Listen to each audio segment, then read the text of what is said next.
We're sort of kept you waiting, and now the time has come, so we would like to begin the Chen Micro fourth quarter financial highlights presentation. We must first apologize for the fact that our CEO, Chen, is not present here.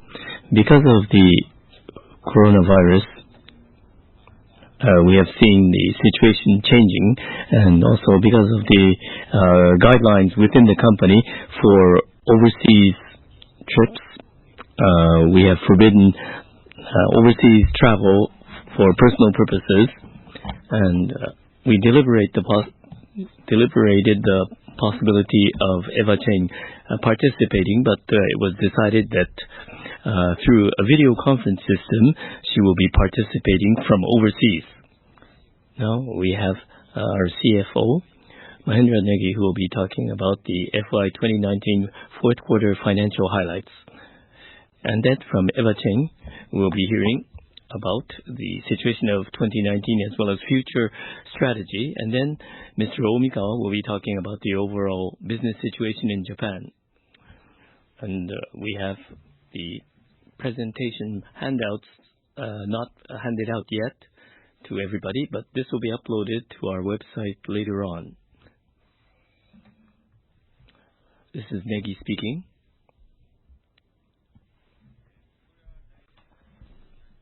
This is the actual results of the fourth quarter. I'm having difficulty with my presentation.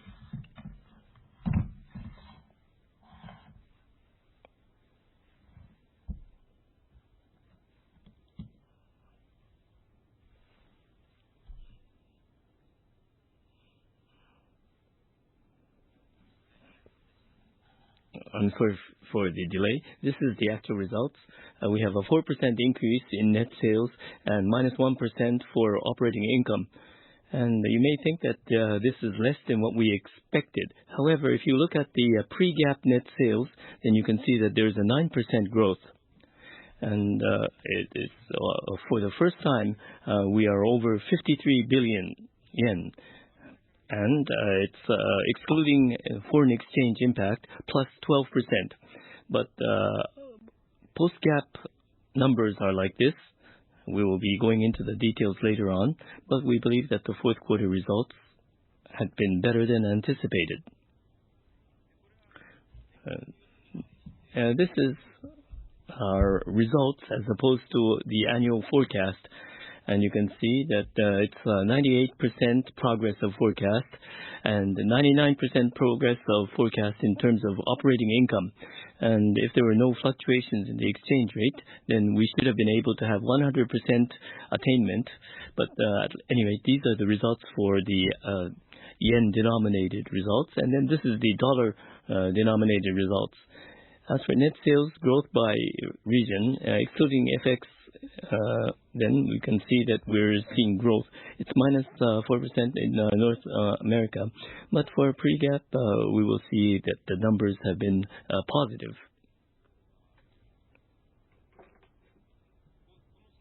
And in regard to this slide, this is in comparison to past numbers. And if we have constant currency, then this is the growth rate. We've been explaining about this, but there's a peak there. This is the acquisition of Tipping Point that is reflected. And last year, we had this peak because of the cycle, and now we've gone down in the third and fourth quarters, and now we're seeing recovery at this point. This is the sales by segment. We have the consumer and enterprise both combined here, and both show positive growth. And it seems like it's negative numbers for North America, but we'll be explaining about this later on, and you'll see that the results have been positive here as well. As for enterprise sales in the form of hybrid infrastructure protection and also the user protection, we have seen that in the fourth quarter, both have seen double-digit growth. In the hybrid infrastructure protection, we have seen anticipated double-digit growth. Meanwhile, for user protection, in antivirus measures taken, we are seeing growth because with cloud security on Office 365, we have that reflected as well. We have a major deal here. And later on, Eva Chen will be explaining about XDR. XDR is the next generation response on our part for devices. And we have seen, because of major deals, double-digit growth here. This is the percentage of share by region. This is the pre-GAAP results.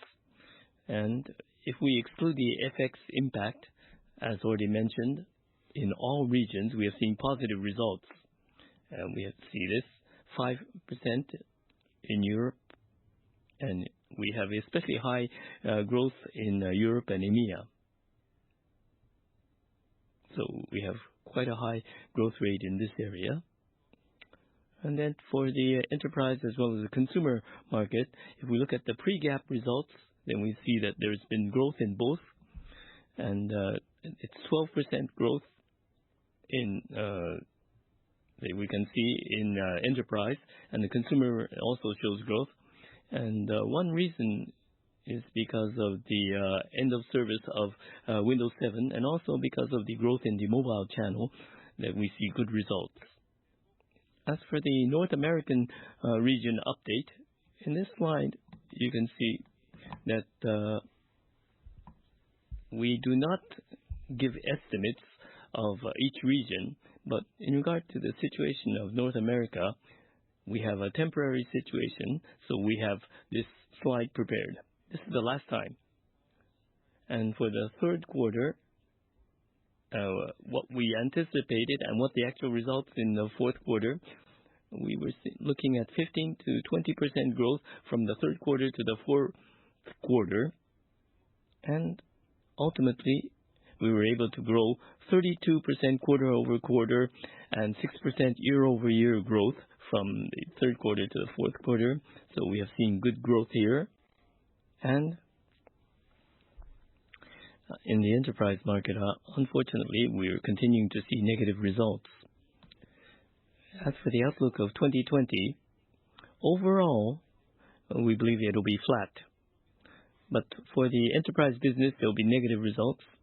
There will be increase in the enterprise business, but decline in the consumer business, so that overall it should be flat for 2020. This is the deferred revenues. In the previous meeting, we mentioned about the FX impact leading to a decrease here. And there may be some FX impact, but the major impact here is, as already mentioned, the enterprise sales has been good. And if it concentrates in December, then the deferred revenue area became large, although this was not posted on the balance sheets. This number has increased. And this is the deferred revenue by region. Meanwhile, for the expenses, you can see that the biggest element is the salaries. The reason why this has increased is because, in regard to salaries, this is the sales before deferred revenues. And so there's a linkage to the salary and bonuses that's reflected. And on the upper side, as the stock prices go up, we see an increase in this area. And for selling and marketing, this is increased because there has been major events. And this was concentrated in the fourth quarter, like in the case of the last year. So each quarter this has increased. And as for the cloud area, in green, this has increased. And this is because of the SaaS-related expenses. And this will continue to increase from here onwards. Meanwhile, for pre-GAAP net sales, if we look at the profits, we have set a record in our company here. And we have the bonuses for employees that have been taken into calculation. And the reason why the salaries have increased is because the pre-GAAP increase that we see here. As for cash flow, the reason why this is negative is because of the uncollected accounts receivables, and this should be resolved with the turn of the year. And we have increased by 153 persons. There was a cloud conformity, a cloud company that was acquired in October. This accounted for 50 persons, and also research and development, as well as for the customer-facing area, we have increased personnel.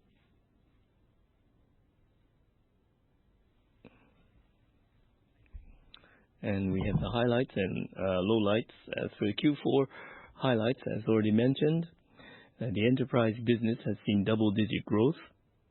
And in North America, we have seen pre-GAAP year-over-year growth turn positive.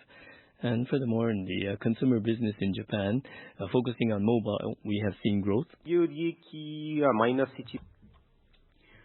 Lowlight, negative 1% of operating income. And the sales is deferred, but the cost is not really deferred, and that is impacting negatively the operating income. SaaS back-end cost is increasing, as I mentioned before, and these are some of the lowlights.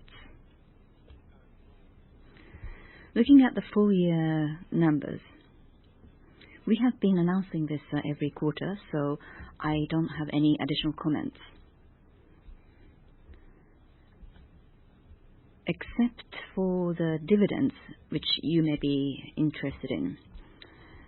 Sometimes when we speak to our investors, we say that we don't know what's going to happen tomorrow, and sometimes the investors feel some concerns, but this is going back all the way to 2005.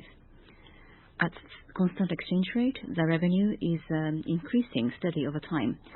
Although we don't know exactly what would happen tomorrow, our business model is very stable. And this is the dividend. Payout ratio is the same at the 70% of net income.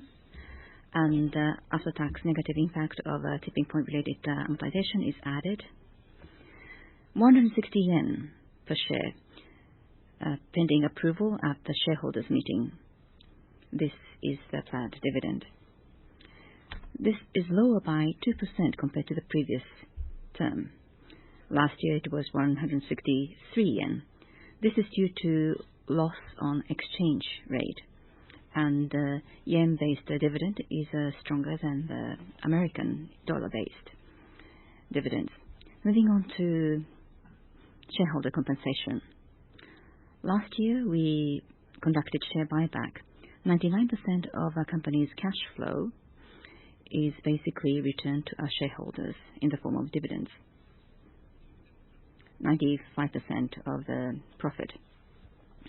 We don't conduct shareholders share buyback every year, but if there is excess cash, we do consider share buyback. And if you combine share buyback and dividends, as you can see, we are returning a high level of cash to our shareholders. For FY20, this is the outlook. 5% growth is expected in Japan, and a flat growth in North America and Europe. And 118 to 120 yen is used, so basically flat growth. And in Asia, we expect about 10% growth. Salaries and cloud usage cost is expected to increase. I'm sure that Eva will talk about SaaS and our focus on SaaS, which means that SaaS backend cost will further increase. So cost will increase due to salary increase and cloud-related costs, and the profit is expected to be flat. Now, ordinary income is supposed to be showing a negative growth. 5% growth in net sales, but the flat growth in operating income due to increased expenses. The reason we have -3% for ordinary income is because of interest income is expected to reduce. According to Dr. Ibara's expectations, there may be some changes in the financial instruments, and we expect a negative growth of 3% for ordinary income. That's all from me. Thank you. I'm really sorry that I cannot be there in person for this meeting because of the coronavirus. So Chen Micro, many other companies, we restricted the air travel, and since so I decided not to fly, also confined to the company policy. So excuse me for making this presentation from the cloud this time. So I'd like to talk about Chen Micro's strategy. How are we going to grow? We believe our growth opportunity comes from a strategy, we call it cloud excellence. Let me explain what is cloud excellence and what is the current situation in the digital transformation. I think in past 10 years, we've been talking about all this cloud, big data, AI, and there's a lot of transformation happen in digital world where smart factories, smart car are starting to boom. But unfortunately, this type of digital transformation also introduce a lot more risk, higher risk for the overall company, enterprise, organization, operation. Actually, 73% of the organization have breached in last year.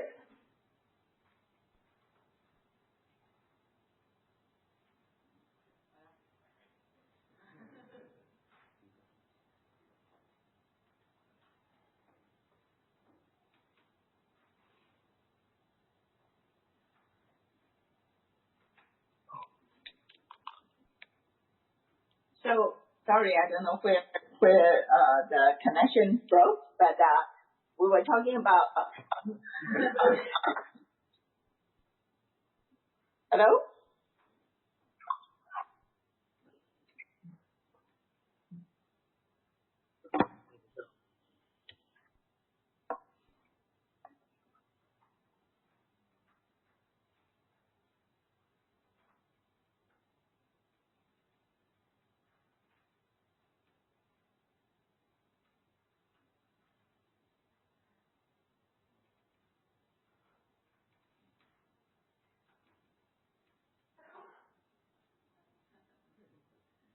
Hello? Are we back?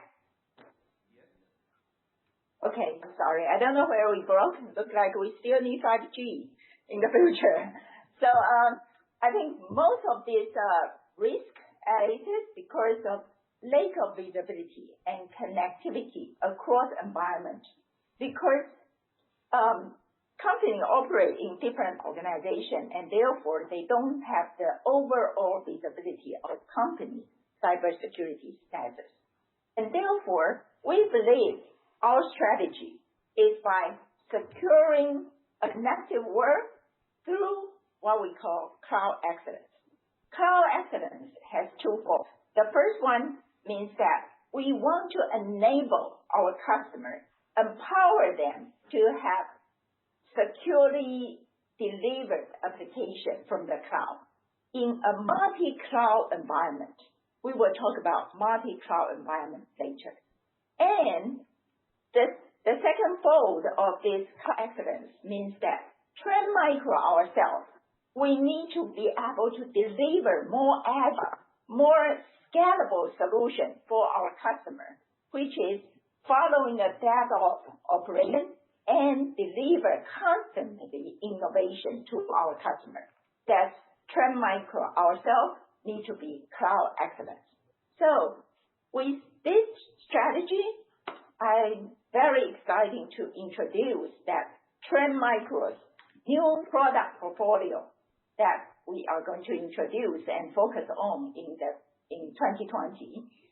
We look at the current environment, multi-cloud migration, and new cloud-native application deployment is what our customers are facing right now. They might be using Microsoft Office, that's one cloud, but they have a lot of server, marketing server, web server running on AWS, for instance. And therefore, they have multi-cloud environment. And they kept on continue to deploy all these cloud-native applications. And therefore, as we can see the number, by 2020, 90% of the software development is going to be following a DevOps environment, DevOps process, which means it constantly updates in the cloud. And therefore, by 2023, at least 99% of the security fault is customer's fault. What do we mean by customer's fault? Misconfiguration. Multi-cloud and very complicated environment cause miscommunication, misconfiguration, and user behavior that you cannot foresee, and also by the lack of total visibility. So that's why we introduced two major product portfolios. The first one is what we call Cloud One. Cloud One is a security service platform for all the cloud builders. They are building their cloud application, and therefore they need a best cybersecurity, cloud security platform. And that is going to be from Chen Micro. Chen Micro has been delivering workload security, container security, and end of last year, we introduced cloud application security through our acquisition of Emmanuel. And this year, we continue to introduce file storage security, conformity, which is cloud configuration management, and cloud appliances scanning. That is through our acquisition with the cloud conformity company. And lastly, we also innovate from our tipping point solution, and we move our IPS to cloud IPS. We are introducing cloud IPS solution. So overall, Chen Micro has the most complete cloud security portfolio, and we integrated it to enable customers cloud migration, cloud native application deployment, and cloud operation excellence. And all of this is through our Chen Micro's excellence, because this whole Cloud One platform is all cloud native, it's SaaS-based platform, and it's the most extensive set of cloud security service. And very often, customers or people might ask, this security solution will be offered by the cloud infrastructure provider. But as you can see in the middle of this cloud, there's Microsoft Azure, VMware, Google Cloud, AWS. Chen Micro's advantage over the cloud infrastructure provider is multi-cloud solution. Customers always have different applications in different clouds, but they need to have an overall cybersecurity visibility and control, and that's what Chen Micro's Cloud One can provide for our customers' multi-cloud solution. So that's why we are very excited about our first solution set, Cloud One. Next, and actually you can see Chen Micro's just the server, the cloud workload security. We are the most advanced, and it's the highest score by Forrester Research, and also we already own the largest market share for cloud security workload. And especially this market is a growing market, almost 40% year-on-year growth market. And I believe with all this complete Cloud One platform, not only we cover just the cloud workload market, but also cloud security, cloud conformity, all these different areas. So we believe our strategy of Cloud One can bring Chen Micro into the real cloud security #1 company in the world. So next, we're talking about the other sets of solutions. Once customers' applications are all in the cloud, they provided all these solutions for their employee and for their customer. That means that the service moving to the cloud, the user become more mobile. You cannot lock your user behind the firewall anymore. Plus, the extended network, because of smart cars, smart factories, smart hospitals, smart banking, all of this, there's a lot more operation is outside of the IT environment. And therefore, this makes the future enterprise or future organization facing the challenge of the visibility. How are we going to do the visibility and security? We see that the rapid expansion of this, the central visibility and detection and response, is the strong demand, strong request for the customers. Because too many tools, alert, and too long to detect. And therefore, 88% of organizations will increase their spending on detection and response in the next 18 months to address cross-layer visibility gap. I like to especially mention cross-layer visibility gap because in the customer environment today, we cannot just focus on endpoint and the server. If you want to have overall visibility, you need to have cross-layer detection. And Chen Micro is the only cybersecurity company that has all the solutions from cloud, network, IoT, servers, endpoint, email. We have not only the sensor, but also the solution. And we can connect them all together, correlate all this information, and give customer a total visibility. That's the power of Chen Micro XDR. So Chen Micro, the XDR, we can enable customer to have a unified visibility, detection, and investigation. And what they see is not just millions of logs, it's actionable. It can be prioritized, and customer will have fast response whenever they have an instance. That's Chen Micro. And Chen Micro are delivering this through our cloud excellence. We have the data lake, we have the expert security analysis, the AI engine in the cloud, and the global threat intelligence, and all these solutions are SaaS-based and can support the on-premise. I especially want to mention this. In this space, actually, about 50% of the customers are still totally on-prem. 20% of the customer right now is all SaaS. And in the middle, there's 30% of people that was using hybrid. When the customer wants to move from on-prem to SaaS, usually they need to move through the hybrid environment, which means some of operations still on-prem and some of the security already all SaaS. And that is what Chen Micro's advantage is. Because our competitor in on-prem, Symantec, McAfee, they don't have SaaS solution. And another new generation competitor like CrowdStrike, Silence, they don't have any on-prem solution. Chen Micro is the only company that can provide both on-prem, we have all the knowledge, all the experience of supporting the on-prem environment, and we have the best SaaS-based cloud solution.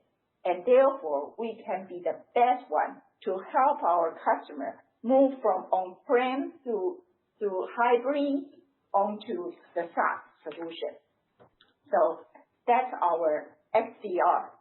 Another, I would call the advantage, the hybrid environment that Chen Micro can provide. So I think I've been talking about all this customer count in the past few years, but this will be my last year that talk about this new customer count in different product sets, because we will move to a more consolidated solution, and therefore our numbers that we will be watching is how can we help our customer move from on-prem to SaaS. And this line of the SaaS customer option is what we are watching. And as you can see, in 2019, our line crossed the on-premise customer, and we continue to grow our SaaS-based customer. Why is SaaS-based customer so important? We do find that, first, if customer, we introduce the SaaS solution, we have higher win rate, and we have faster time to close the deal. Customer easier to deploy the solution, easier to test the product, and once they are on SaaS, they actually are much more sticky. They can be steadier revenue stream. And also, most importantly, personally I feel, is because our employee would have we can see the immediate feedback, immediate problem that customer is facing, and quickly deploy the new solution for our customers and solve their security problem.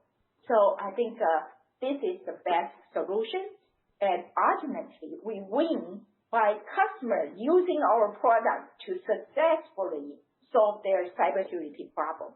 So internally, we actually track and change our own employees' incentive program to looking at how SaaS deployment instance grows, because we believe the more customers deploy on the cloud, and we can faster track the customer's feedback, we can better innovate and continue to provide the best cloud security for our customers.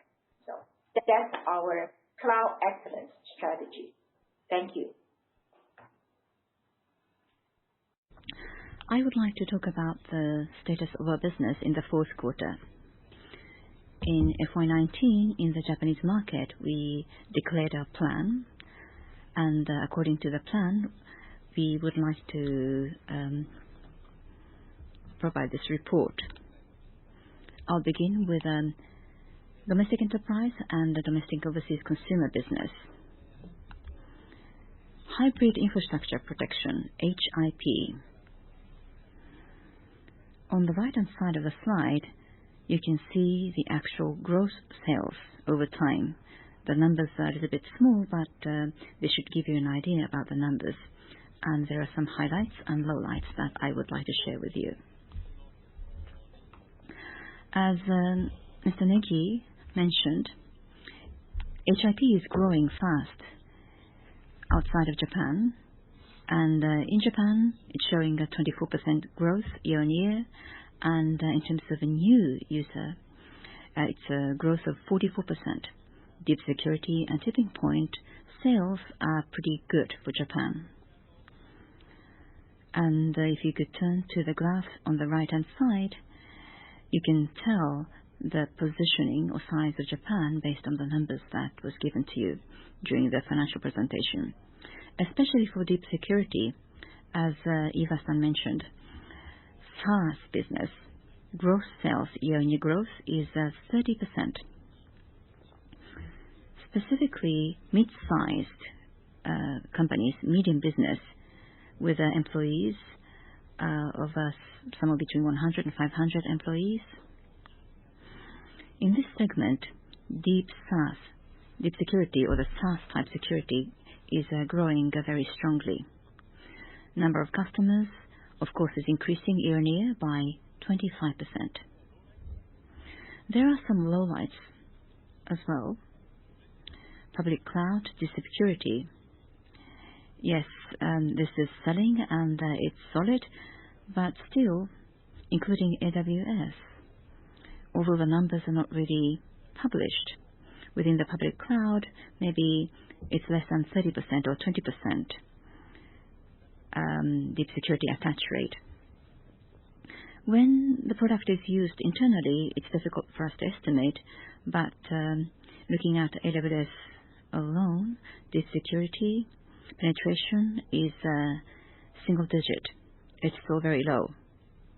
This means that on the cloud security, how important it is and how rare it is, it has to be really explained to our customers and partners, and this is a place where we can do a better job.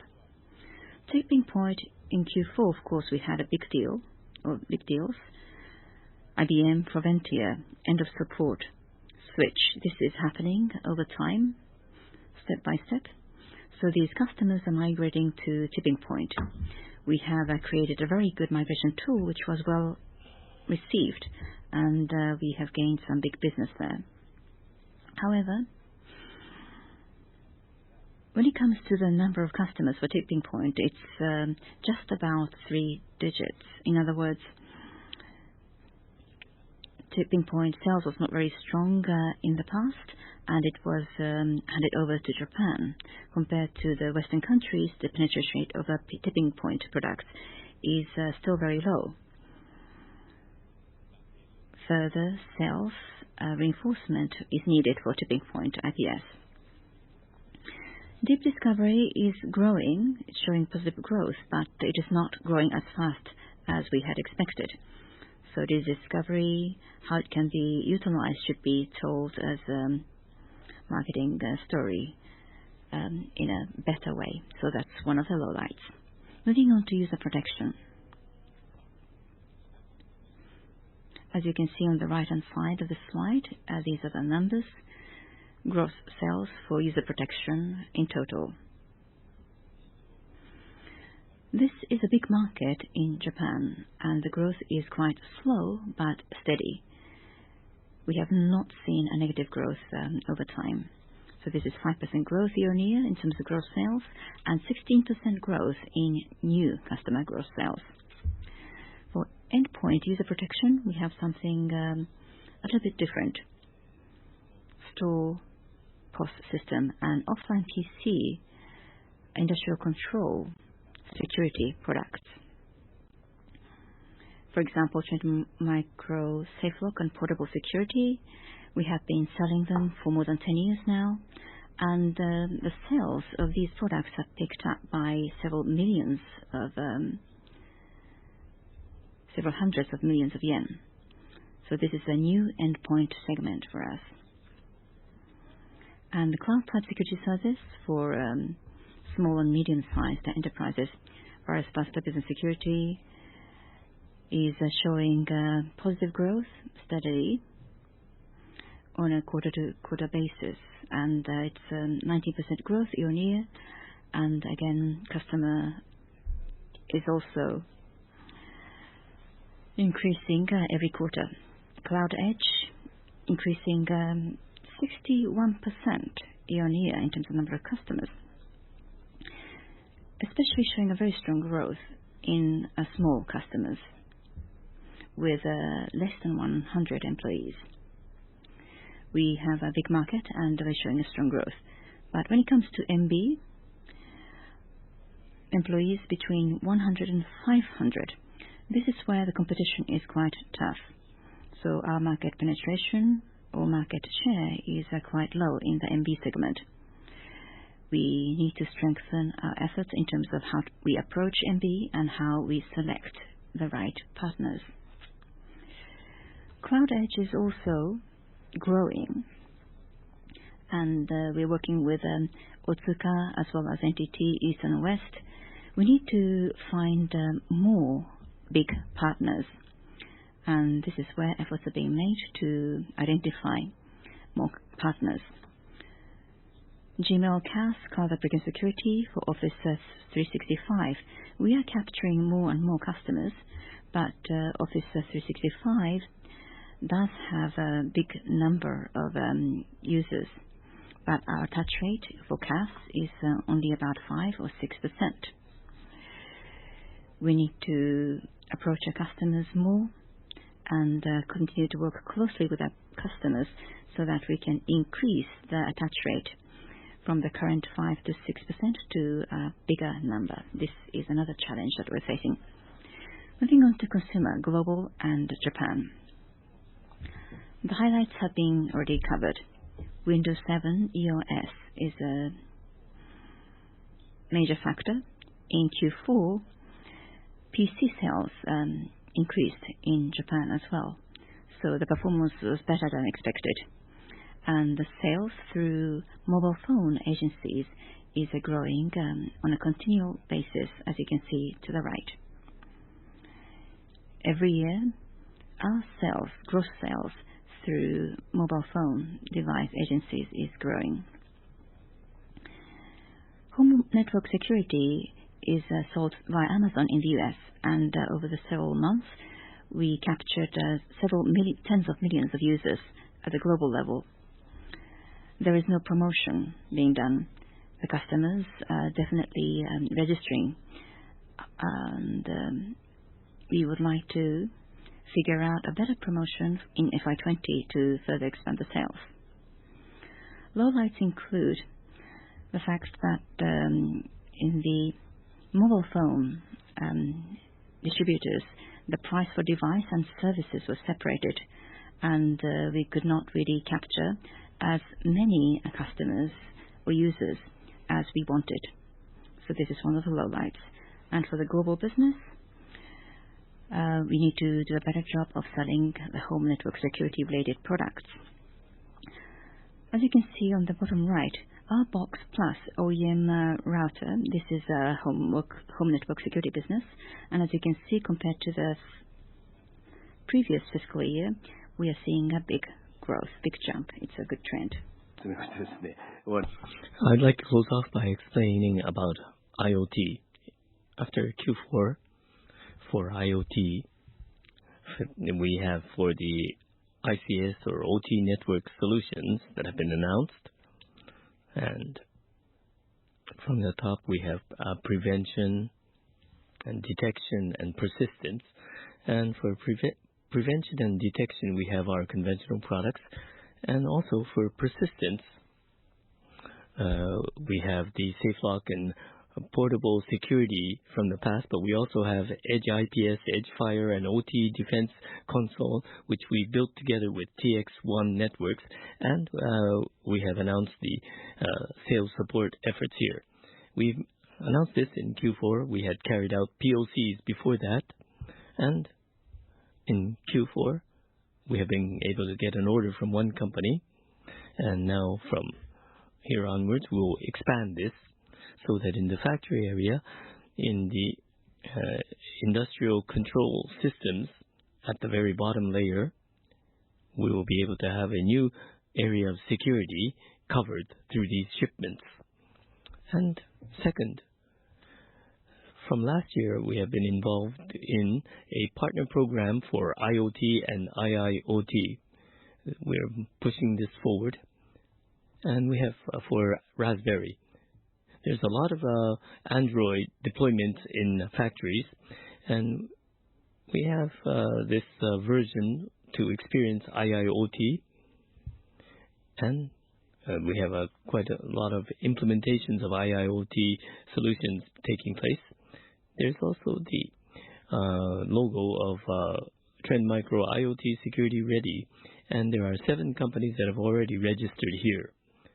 And with logos, the products are being shipped.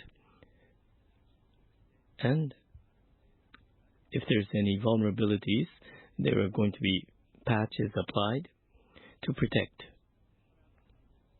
And there are also hands-on seminars that we're moving forward with.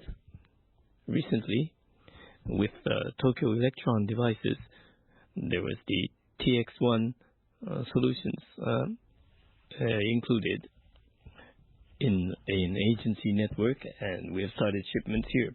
We're also carrying out a great deal of educational activities, and we have with NTT Docomo, starting from spring this year, there is going to be efforts made in the area of 5G. And we have the Docomo Open Innovation Cloud, and we will have ACE-Real-1, real-time remote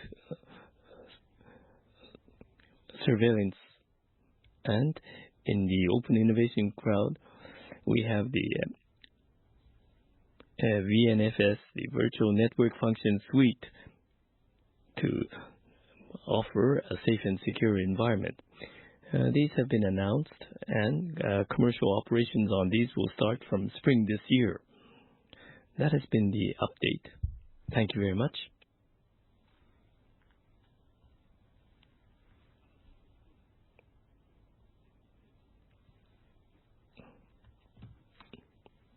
This was actually 1,000 units.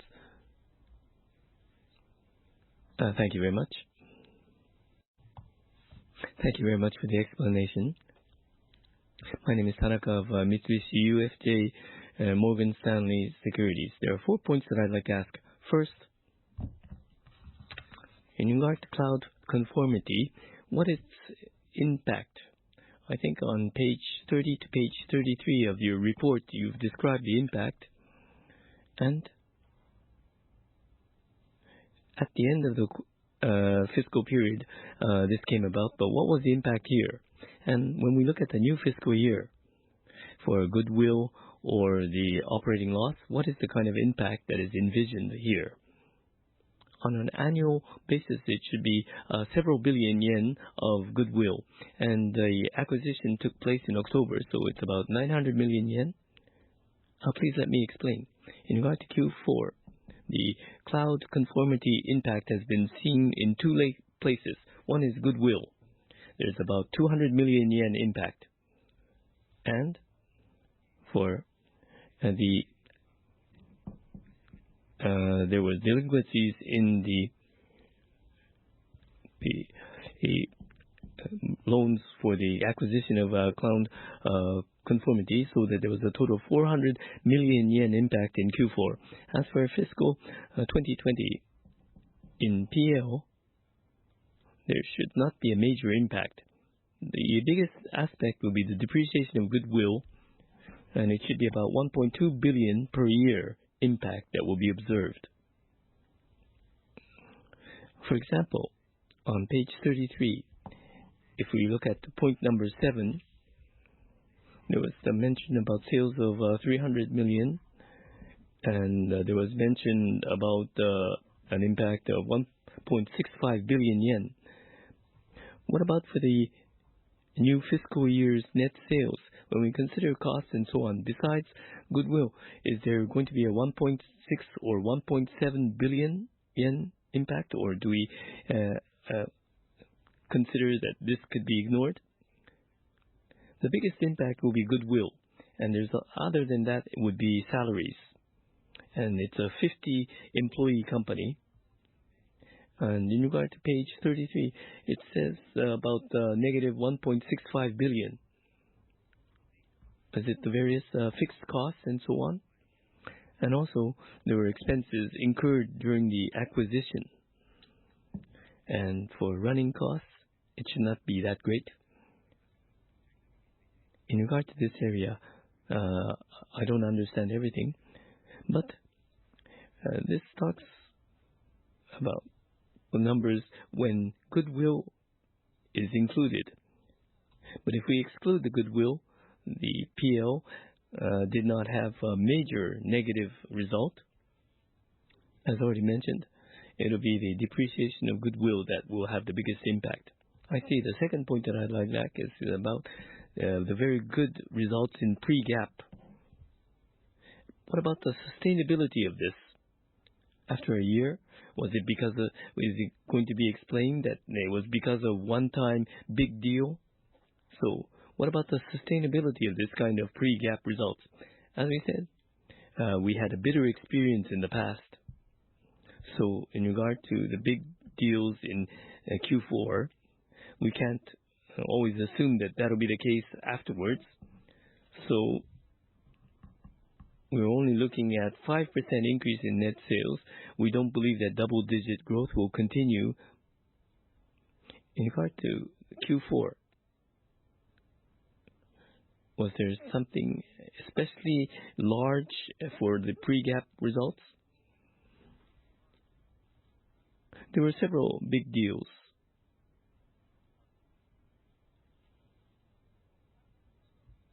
If you're successful, then this will not have a negative impact?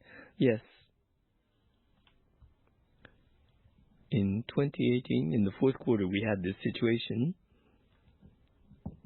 And whether we can get big deals or not is difficult to anticipate in terms of timing. And so if it's delayed, then this may inconvenience people. So in regard to big deals, there are things in the pipeline, but we don't know when they can be achieved. And so, on a selective basis, we may assume that we'll get 3 deals out of 10 deals in the pipeline. So we're not going to anticipate that we'll get all the deals pending. Third point. Eva-san explained about the cloud IPS solutions. When it comes to tipping point, there was the IPS. And do you believe that there will be steady growth here for investors? It seems like the other vendors have large top-line growth compared to Trend Micro, but can Trend Micro secure the numbers? If we look at just the IPS market, there's a double-digit growth from tipping point acquisition.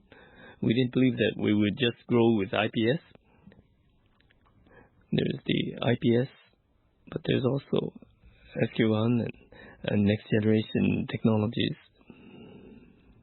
Meanwhile, when it comes to the IPS in the cloud, in the case of tipping point, we have IPS, but for the inline forecast processing, Trend Micro did not have a strength there. But when it comes to the cloud, there are dedicated chips, and on the cloud side, for the massive amount of data to be processed, when it comes to cloud IPS, we believe that we can grow our market share. So with Cloud One, we intend to focus on our sales efforts. So in just hardware, we don't believe that tipping point sales will increase, but we're looking forward to what we can grow in sales on the cloud. Finally, on page 39 of the report, we understand that Mr. Weil is leaving the company. Is it because of the difficulties in the North America market that led him to resign? Or was there some background that you can explain for his retirement from the company? Well, that's fantastic. You read up to page 39. There's no such case. Weil has left, but 2 years ago, we made an announcement about the venture investment, and there's also the next generation MSP. And in the MSP area, we wanted to enter because when we talk about the exterior, in terms of keeping custody of the data and putting out solutions, we would need to know what is happening. And so therefore, when it comes to MSP or the SOC methods, we decided to start a company. 3 weeks ago, from external venture capital, we have increased capital, and we have holdings of 37% of the shares, and we'll be focusing there. So Weil will be focusing there. He will be a director there, and it's mainly focused on Trend Micro products. And so, why I wanted to focus there to avoid a conflict of interest, and so therefore he has retired from his position as a board director and will be focusing in that area. Any other questions?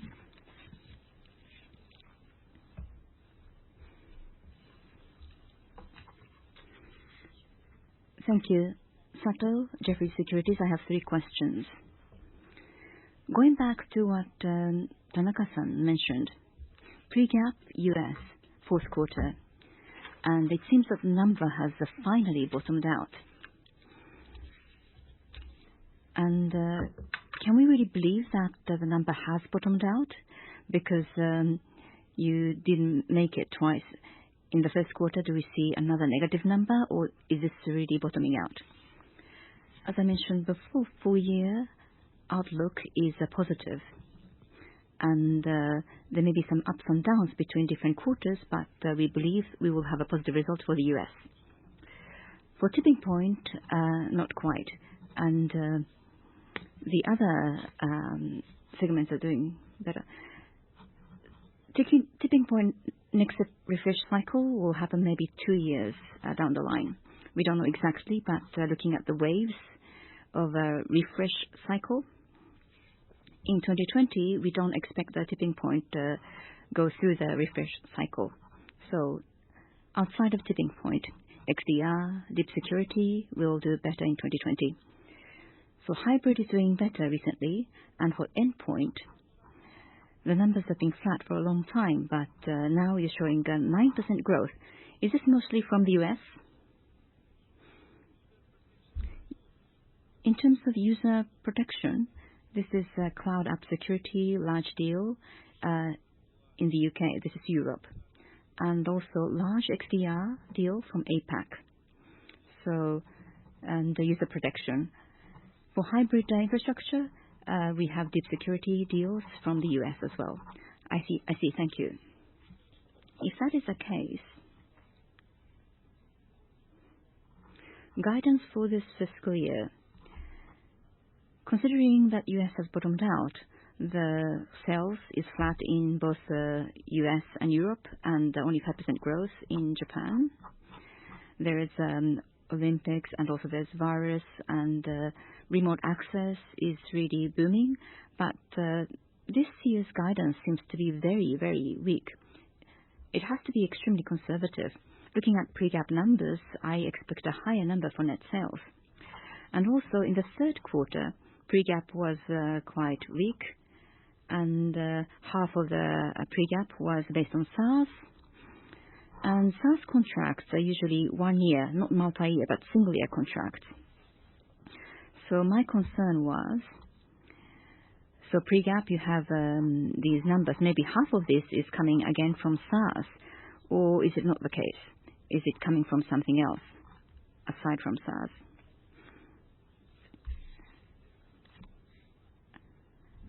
Olympics and virus. When you say virus, are you talking about coronavirus?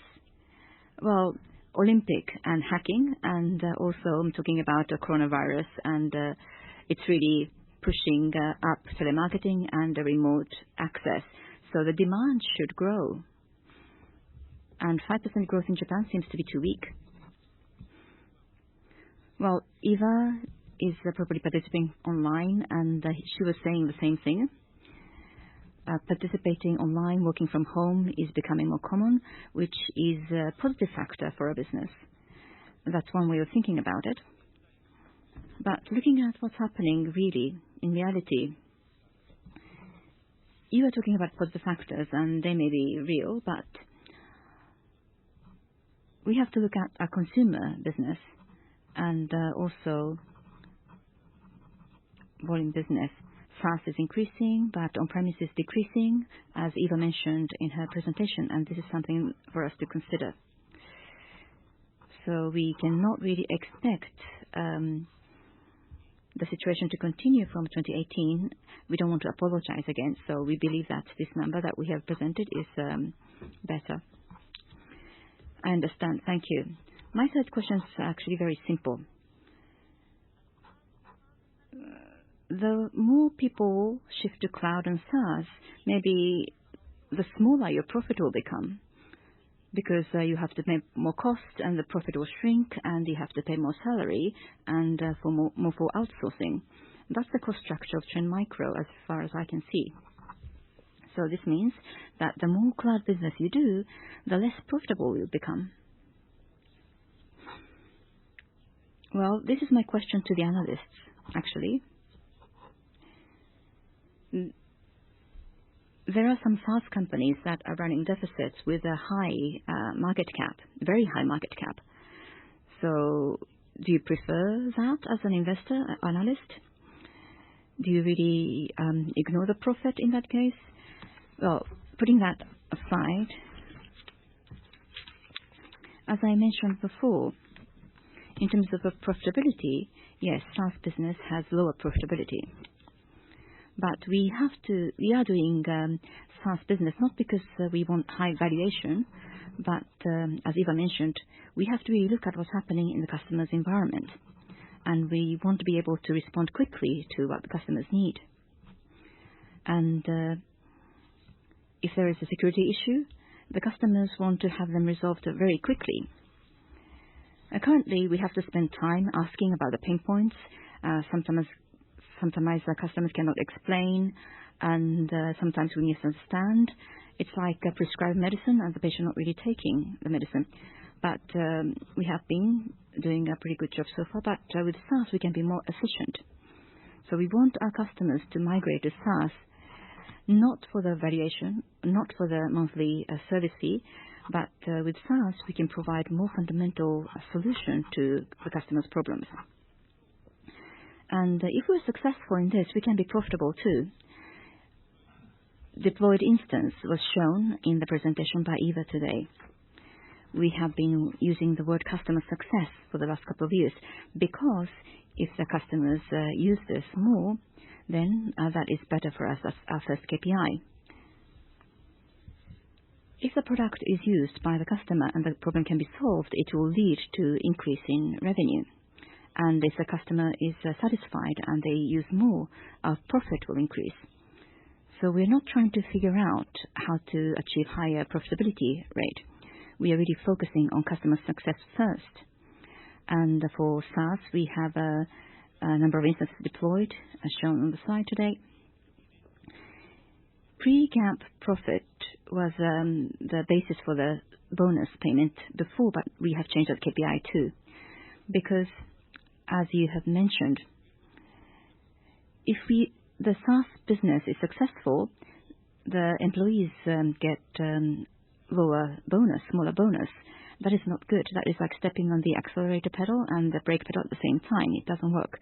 So in the beginning, we may have to sacrifice some profitability, but if the customers continue to use more and more of our products, profit will come.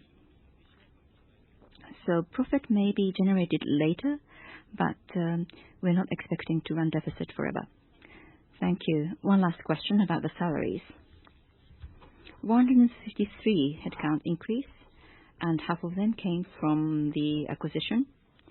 So hiring is about 50, I think. It's coming from Chen Micro headquarters. Japanese engineers were offered with early retirement options or programs. Or I think it was called Next Job something. Well, it wasn't called early retirement. Right, some kind of encouragement package. I think that was the name.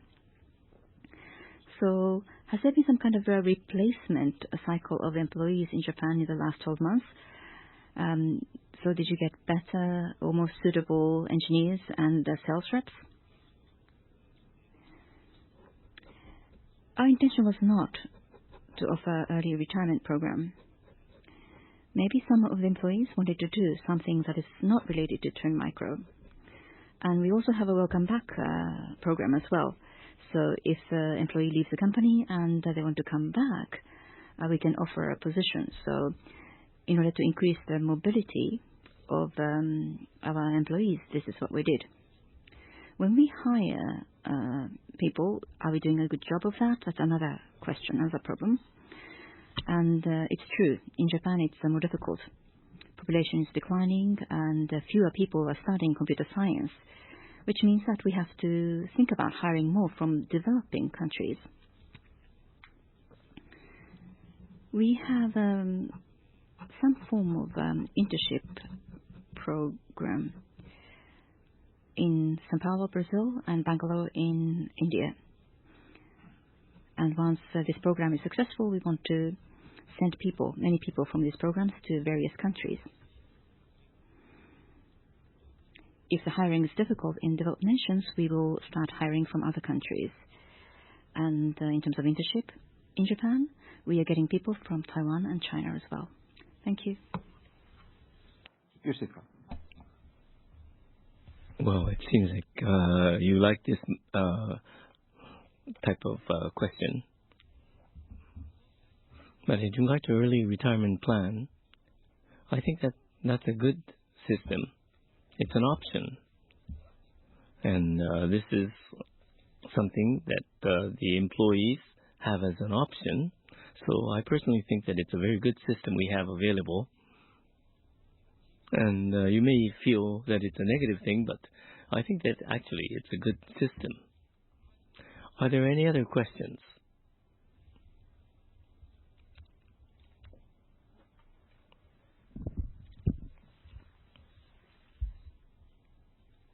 My name is Kikuchi of SMBC Nikko, and I'd like to ask about hiring. In regard to your policy, it seems that hiring had slowed down at one point, and once again it seems to be more active. Is that the impression? Or is the same pace maintained? I think that things are at the same pace. For this particular period, there was the intern system that increases people, but the salaries are not that high. Perhaps you're worried about the salaries becoming too high, impacting profits.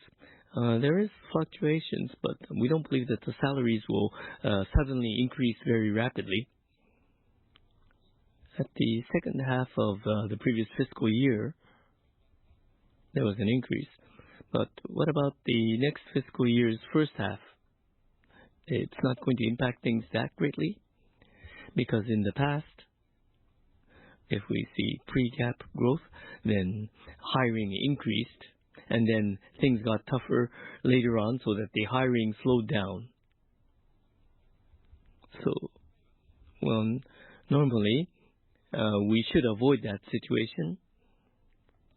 But sometimes we may have that cycle happening to us. But when it comes to salaries, there's SAS-related human resources that we have to secure. And there's also the cases of the Security Operations Center where we have to prepare people. But recently, from the past 2-3 years, we have big deals that we've been getting, and there are more cases where we have larger buyers dealing with us because people are now aware of what Trend Micro can do. So if that means that we have to increase more people to access that area, then we believe that that kind of investment is warranted. Thank you very much. I'd like to ask about dividends.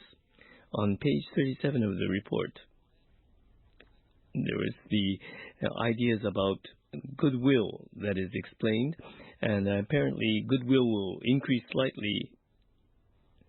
But when it comes to that goodwill, when the system for goodwill started, this was because of the increase due to tipping point. And looking at the report, it seems to be limited just to the subject of tipping point. But what is the case now? When it comes to depreciation of goodwill, in the case of tipping point, there was cash flow generated. And why do we have to depreciate goodwill? But we decided to work on the cash flow Meanwhile, in the case of cloud conformity, the cash flow was negative. So we cannot use the same method as in tipping point. And so, since the cash is not flowing in, for the case of the depreciation of the goodwill of cloud conformity, the reason why we're doing the depreciation of goodwill here is because for the Japan Accounting Association purposes, in the case of tipping point, we had a different situation. For cloud conformity, they were generating losses. There are risks, but we believe that it was acquired at an appropriate valuation. So you may be wondering about the depreciation, but if there is cash flow generated in the future, and there is the depreciation of the goodwill that undermines profits, then we may apply the same method as tipping point. But the goodwill situation is different.